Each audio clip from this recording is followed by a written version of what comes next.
Let's talk about reliability. We got a lot of things covered in this video. We're going to talk about the Nissan Frontier and more. Hey, it's Tim, Pickup Truck Plus SUV Talk. It's Friday. It's Truck News Recap Day, but it's like reliability day. I got updates for Tundra fans too.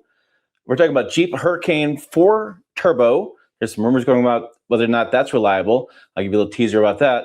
And we're going to recap the news, plus talk about the Nissan Frontier. I got some data for you about transmission issues on that. Not engine, transmissions. Interesting stuff.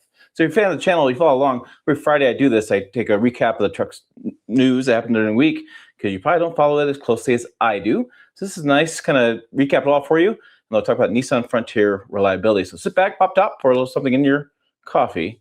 Let's hop into what's going on in the truck world this week. Because, wow, we had a lot of stuff going on. So it's over on the website, pickuptrucktalk.com. And just the homepage. If you're not checking out the website, you got to get your butt over there. We got all sorts of stuff going on. We have the top left corner. If you're listening to a podcast, I'm going to go through these in order. We have 2023, 2026 Nissan Frontier known problems, transmission complaints, electrical issues, and recalls. Worked on this yesterday. But as I finished up that story, I got some news from a fan that gave me the defect information report that talked about the Toyota finally figures out what's causing Tundra engine failures. People may not like the answer, but this is the answer they gave. And I just got an email from Toyota PR that confirms some information for 2025 and 2026 Toyota fans, what they need to know about their trucks. We'll talk about that as well. I have Jeep new Hurricane 4 engine. There's already people talking about having new engines in that. Is there already a flop? What's going on with that? My colleague Corey Fornicate had just published that. I didn't know he was publishing that right away. So I'm shocked. You're shocked. We're going to talk about that. And we got quick and easy tips for improved fuel economy. We have more featured posts as far as popular posts. We got the second Toyota Tundra recall then postponed. We got GMC Sierra news. By the way, I got an email from General Motors this week. Next month and things. There might be some things you want to pay attention to there. Before we hop on all that, I want to take a shout out to my channel sponsor, Screen Pro Tech. Go to screenprotech.com/Tim. Get 15% off your screen protectors. They go on the dash, they go on the infotainment screens, keep it nice protected, and actually remove scratches as well. If you have any scratches on those stuff, that screen protector goes over top of that. Makes it look like it's brand new. Screenprotech.com/Tim, 15% off your order. And by the way, I got a bunch of discount codes. I bought a raffle plugin for the website. When I figure that stuff out, which I'm working on, we're going to give away 8 different free versions of the screen protectors. Yeah, for you, the viewers, get that stuff. So a lot of stuff going on. I may make individual videos of all the stuff going on because, wow, that's crazy. But let's talk about Nissan Frontier. That was the main topic of the story of this channel video yesterday. So I did some digging because the Nissan Frontier, I've covered many years now. I've been doing this job 15 years, and I've always liked it. I actually really liked the prior generation. It's a really good basic truck. The pricing was great. You get the long bed with the crew cab. You get, again, good price point, manual transmission. It was a really good truck, naturally aspirated V6. So it was like, this makes sense. And it sold really well too, because customers like that. They like just a basic, bare bones V6 truck, longer bed. It made a lot of sense. And then they updated it to make it more competitive with Toyota Tacoma. And I was like, come on, guys, let's keep the basic nature of this. This is why this works. The V6 is great. Let's not go too crazy.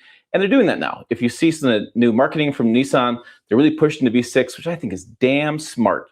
People like this naturally aspirated V6. They like this transmission. They like the things that just keep this thing basic. Don't get too much in the weeds like Toyota's done with turbos and things and hybrids. Let's just keep this thing as a naturally aspirated engine. Let's make a departure from what form is going on in mid-size truck world, and let's keep that why that's selling. So I started looking at this. I thought, let's look at engine first. Let me verify that this V6 is still doing a good job. Let's make sure there's no problems with that, because that was a big question mark for me. And when I started digging into NHTSA recalls, owner complaints and stuff, I didn't find diddly squat about the engines. I didn't find a single complaint about the engines. And I even Googled Nissan Frontier engine problems, and it came up with 0. I went to NHTSA, it came up with 0. Car complaints came up with 0. So unless I missed something, man, this engine sounds like it's a good deal. And that is such a sigh of relief for customers these days, because it seems like every brand's have an engine problem. But then I found, every time I Googled engine problems or went to NHTSA.gov and looked at stuff, I found transmission issues like crazy going on with those trucks. And then the 2023 Nissan Frontier, wow, Oh, a lot of problems with that truck. As far as shutting off while you're driving, battery complaints, there was a lot of stuff going on with that. Transmission behavior, harsh downshifts, infotainment glitches. I don't know what's going on with that, but that was really weird. Found a lot of that stuff going on. The transmission complaints, yeah, 9-speed automatic. People have a lot of complaints with that. Harsh upshifts, downshifts. I quoted somebody here. I'll talk more about the battery issues in a minute. But a lot of harsh shift, delayed engagement, gear hunting. Again, this doesn't apply to all Nissan Frontiers. It may not apply to the one you're driving today. You may have a perfectly riding and driving Frontier, but I found a lot of stuff going on. And then, yeah, there's this from a NIST.gov guy. Somebody talked, he says, vehicle gears down for no reason. They get stuck in the gear. Try to manually shift it when it does this, but it will not shift gears. Takes off in second gear very often. Very common complaints about transmission. So it was kind of weird. It was weird, but also kind of good. There was transmission, not engine. All right. So I think some of the stuff could probably be fixed with software, or more transmission fluid maybe needs to be changed out. So hopefully that's just an issue. That issue can be solved. But electrical and infotainment problems are the most common complaints, and it really was a battery problem. Battery drain complaints, big time. Backup camera failures. Every brand is having backup camera failures. It's a mandatory equipment now, and nobody's getting it right. So I give them a pass on that. Blank infotainment screens, that's happening a lot. Frozen displays. All right, everybody's having a little problem with software. Software updates, like with your iPhone, and then the truck doesn't update right. I'm giving some brands some pass on that, because they're all trying to get that done. And yes, it's annoying. It's not what you want from your truck. I get it, but it's not like the engine's dying. So that's kind of where I'm at these days. The engine can still run. Hey, that's good. And then this guy did his, he had this comment. It's massive. He had 4 or 5 times in it, so he was really pissed off. But he has a fleet. They have a fleet of Nissan Frontiers, and all of them would just electrical system going wild, shutting down the trucks. All lights come on, would not restart. And I heard this time and time again in NHTSA. It happened to 10 of the 15 Frontiers they own in their fleet. So weird electrical issues for their 2023, 2025 Nissan Frontiers. So just something to keep in mind. Seems like there's some software going on, weird issues, dead batteries. I'm seeing a lot of people talk about that, software communication issues. And then there's been several recalls for 2025, 2026, daytime running lights, improperly welded door stickers, windshield defects, okay? And then the complaints, I do a little complaint snapshot. So the basic complaints for 2023, you can see electrical issues, powertrain, service brakes, engine. There were some engine complaints, not very many. 2024 was better, the transmission shifting. Then 25, rear view camera system, and then 26 is still too new. Not many issues there. Consumer Reports went over there, checked out their information, and they basically matched what we found. 2023 had a below average score for reliability. The 2023 model year, I don't know what's going on with that, to be honest with you. I really don't. But a lot of questions with that model year. 24, 25, and 26 all had higher reliability scores. What I think is really interesting with these surveys that Consumer Reports put out is they talked about build quality issues, like electrical and battery issues were their top items, mirrored what we said. But what I was going to say is what I thought was really interesting is that owner satisfaction scores were very average compared to the rest of trucks. So like the Tacoma in Colorado had better owner satisfaction scores than Nissan Frontier, which was weird to me, because you would think that Nissan Frontier would have a higher satisfaction score, because that's what people bought the Frontier for, simplicity, right? And they'd be happy with that because that's what they wanted. But they're not satisfied with how simple it is, apparently. So I just thought that was really interesting that the satisfaction scores were down. I don't know. I'd like to know more about that. I wish they give more survey information. But yeah, satisfaction scores were down. That really got me scratching my head, rubbing my beard. Yeah, I don't know about that one. But yeah, final thoughts. Yes, it doesn't have to have every truck. This is not going to say every Nissan Frontier's got problems. They sold, what I put down there, 65,000 Nissan Frontiers last year. Pretty darn good.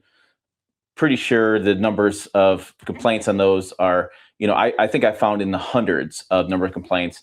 They sold 65,000 last year. So I would say overall, it's a pretty reliable truck. It's been a pretty reliable truck for years. And so it's been Toyota Tacoma, Nissan Frontier, like neck and neck in reliability. And I don't think people always appreciate that. People don't always see the Nissan Frontier as being a reliable truck, and it is. So if you're shopping for a truck and maybe you don't want to go Toyota and you don't want to pay the extra money because Toyota Tacomas are pretty expensive, I'd go with Nissan Frontier. Go give them a shot. I think the engine's great, and I think they've done a really good job with that interior and design, and it's a good looking truck. So I'm a big fan of Nissan Frontier. Other things going on, like I said, we have the Toyota figures out problem. The Hurricane 4 engine, we've had some complaints online. I did the I shared the interview on a website post. People reading that. Corey talked to the chief engineer. And so there's some questions about what's going on. Are people upset about what's going on with the engine? We've had some questions about if it's failing. There's been some complaints in NHTSA documents. So there's an interesting story here. Guys, go check it out. We'll probably do a video on this, so I'm not going to share all the details on this, but if you guys want to know what's going on in the hurricane, here you go. It's on the website, pickuptrucktalk.com. So what's going on this week in the truck world? We have, some videos went out this week. We have the Honda Ridgeline. Do you know that production paused on that due to emissions rules? What? Well, here's what's going on. The 2027 through 2032 emissions rules were supposed to go into place for the 2027 model year. They have a more stringent on NOx gases and more stringent in a couple of areas, and they have longer warranties for diesel trucks. Basically, it's just going to take an effect and make sure that those diesel trucks have less NOx gases coming out and we have cleaner air, right? People are already really confused about this. So it's not CAFE.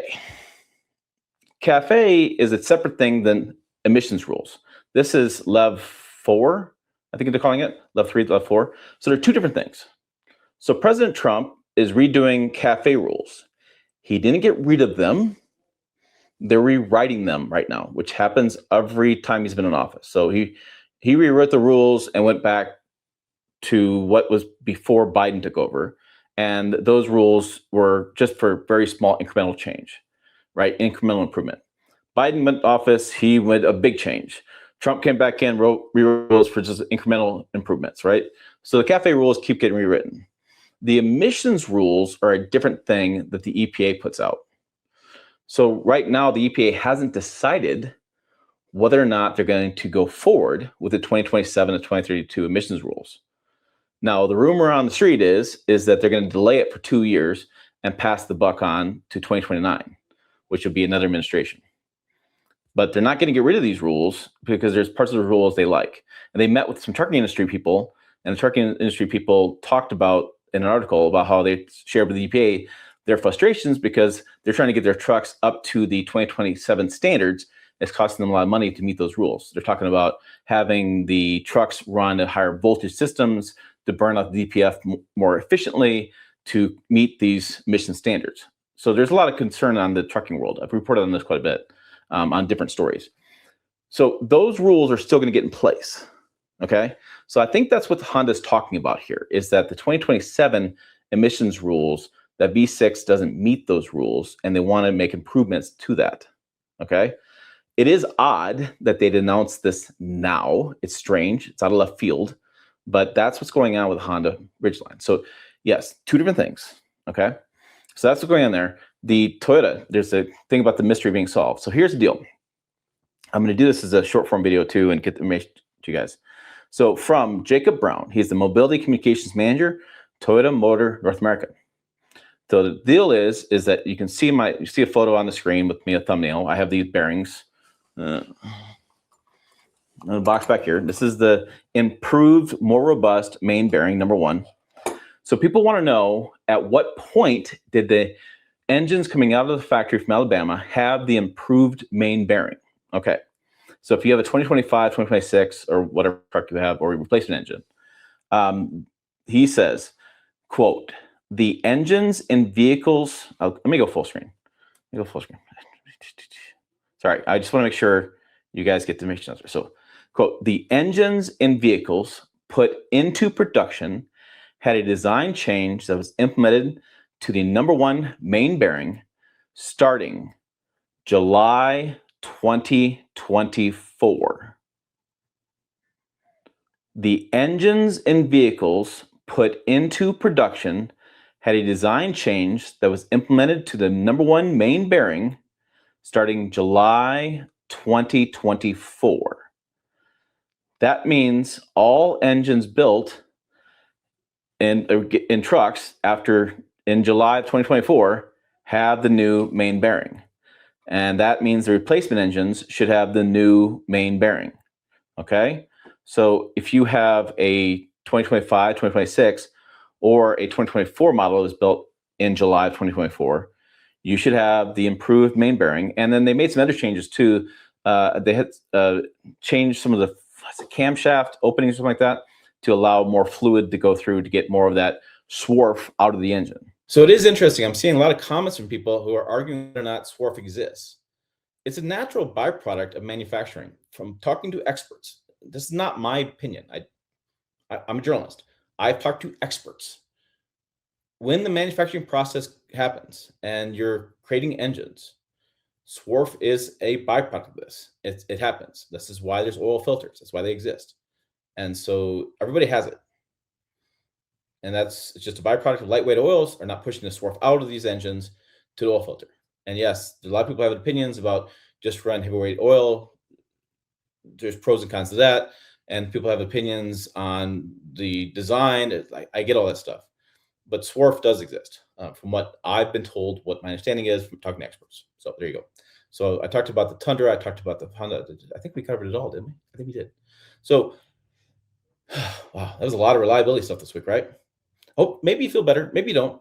Maybe you're still thinking all new trucks are junk. I don't know. I'm just reporting the news to you, and you get to discuss it in the comments below. That's how this works, guys. So make sure you check out the stories on the website.